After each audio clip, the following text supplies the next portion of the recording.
I love you both. Hello, and welcome back to The Hub. The University of Massachusetts Amherst is never silent in the wake of social injustice, and the administration is making strong efforts to create an inclusive campus where everyone's voice can be heard. Here to talk a little more about the university's plan to create an equal and diverse community here at UMass Amherst is the Assistant Provost for Diversity, Leykia Brill. Thank you for joining us today, Ms. Brill. Thanks for having me. So, just to start off, tell me about your role here at UMass as Assistant Provost for Diversity.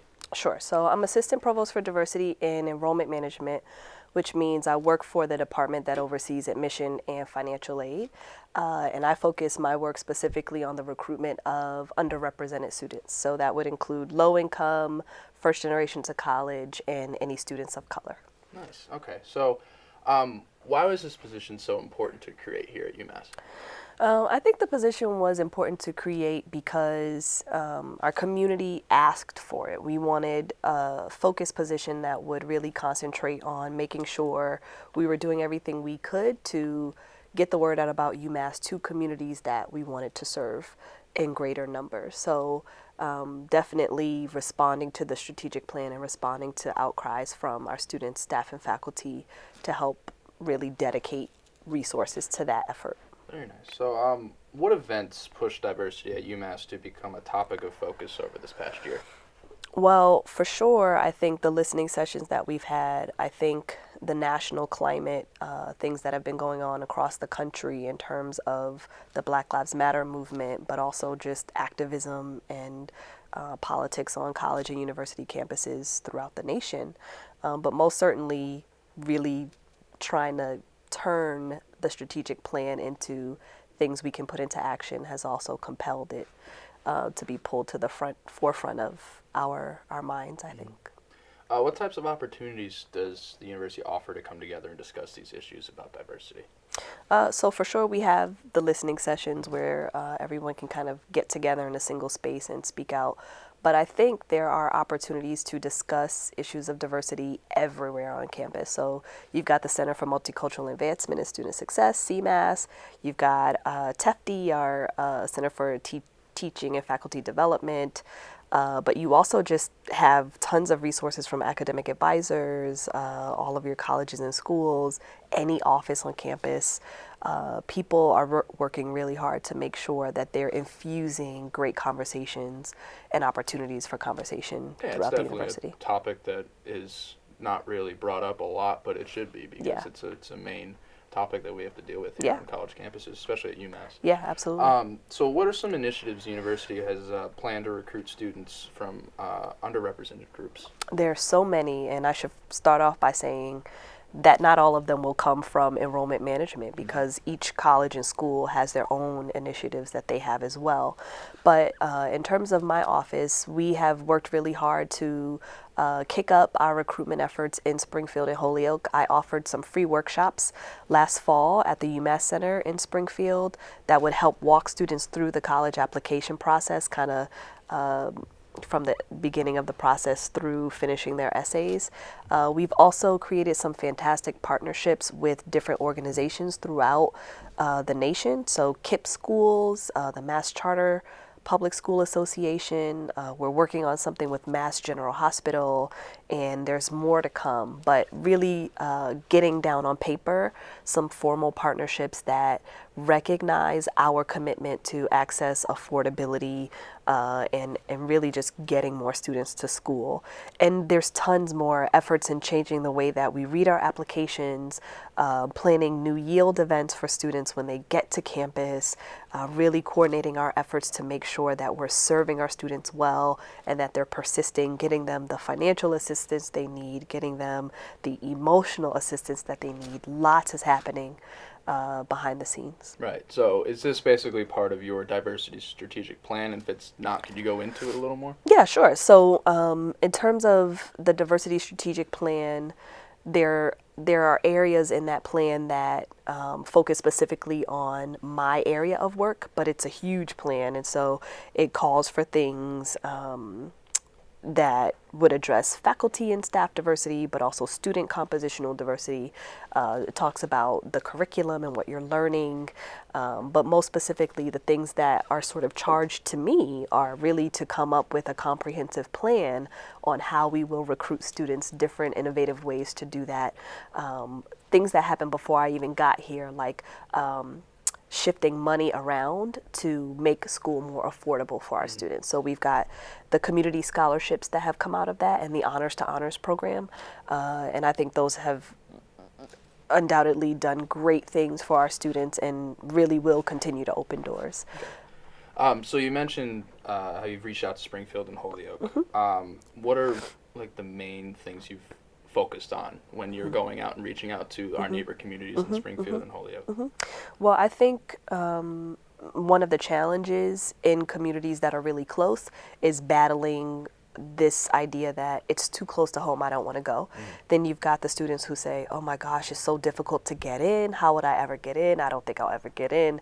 But you're also battling not just changing the student mindset, but also their teachers, their guidance counselors, their parents, and trying to get all of those entities on board, that entire community that really raises that child to believe that this can be a great fit for them. And so when I go on the road, I'm really talking to students about finding a best fit school and helping them figure out how to shape their experience here to be a good match for them. And if it is a great match, fantastic. But ultimately, I'm never trying to push the university on someone. I'm just trying to highlight all of the opportunity that's available to them, and so that they say, okay, I'm going to keep that in mind when I become a senior. So you're just talking well for the university for them to have interest in coming Exactly. here. Okay, awesome.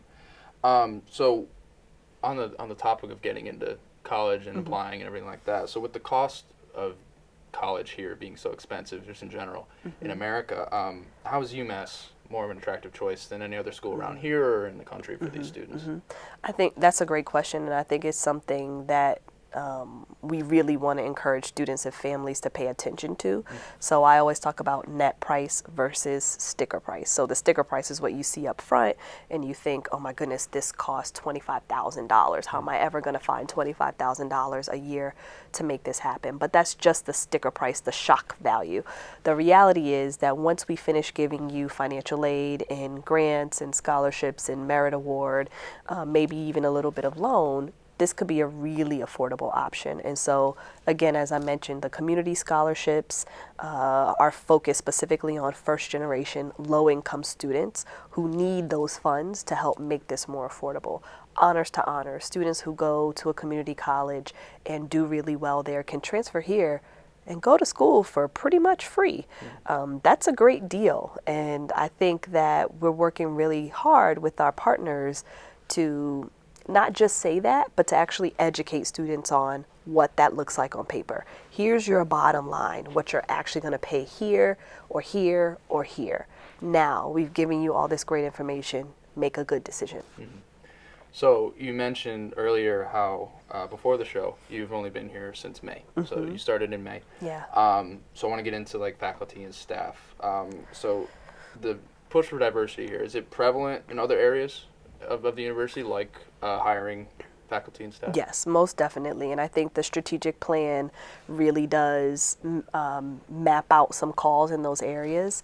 I think for me, though, it's difficult to expand on what is happening because I don't get to work with faculty as much. But for sure, you will find those things in the strategic plan. Okay. So you were at Amherst College before coming here to UMass. Comparing UMass to other universities, how does that regard diversity? How do we compare to other universities regarding diversity? Sure. Well, I think some people might say on the surface, UMass isn't as diverse as other schools. I think when you look at us in comparison to our peers, yes, we have some work to do. But one of the things that makes this place really special to me is that the community on campus that's here with arms wide open, ready to receive all types of students is phenomenal. That's what keeps me charged up. That's what keeps me going. And that's something that I don't think you can pay for, I don't think you can just craft, and I don't think you can just make happen by hiring someone like me. That was here before I got here. These people really, really care, and it makes me proud to go out and recruit students and bring them here knowing they're going to be people who want to hold them up and make sure that they succeed, and that's just priceless. Yeah. I know when I was looking to come here, they accepted me with open arms. Yeah. You know, and that's what you're supposed to do if you Yeah. want to put your name out there as a university. So that's great. What are some of the main goals of this university's enrollment management plan? Oh boy, there are many goals. But so do you want me to talk specifically about our diversity goals? Yeah, that Yeah. and as in your department, just Yeah. like the team that you Oh, built. sure, yeah. Like what are your plans? Yeah, and so goals? most definitely in terms of diversity recruitment, we want to alter and augment the compositional diversity of our community, but we also want people to understand the value of diversity. We want to train our staff to be able to read better in terms of a holistic review process and not so much necessarily focusing on testing and GPA alone, but really what the whole student brings to the table when we're reading their application. Obviously, we're trying to shift around money to offer more scholarship. We're thinking creatively about our international recruitment and how we might need to change that actually in some years to come when we might actually hit the wall of, okay, this is what we can do without being more innovative and more creative. Our unit is looking to partner closely with student affairs, with faculty, with staff across all divisions to make sure that we're being effective in how we market and communicate. We are actually going through an exercise right now where we're thinking about how to change our communications pieces. And the list goes on and on and on and on and on. We meet literally every Friday just to talk about best practices and what we can do better and where are the holes and what can we fix and how do we come together and really developing a team. It's a phenomenal thing to see, and I'm actually really excited about what will come out of all of this work. Right. It seems like you are really on top of it and really working hard on that. Yeah. That's great. Yeah. So finally, you mentioned the important value of diversity here at UMass. So why do you think it's so important? Another great question is something that I really hang on every day, is that diversity isn't about race and ethnicity alone. That's a piece of it. That's the compositional part.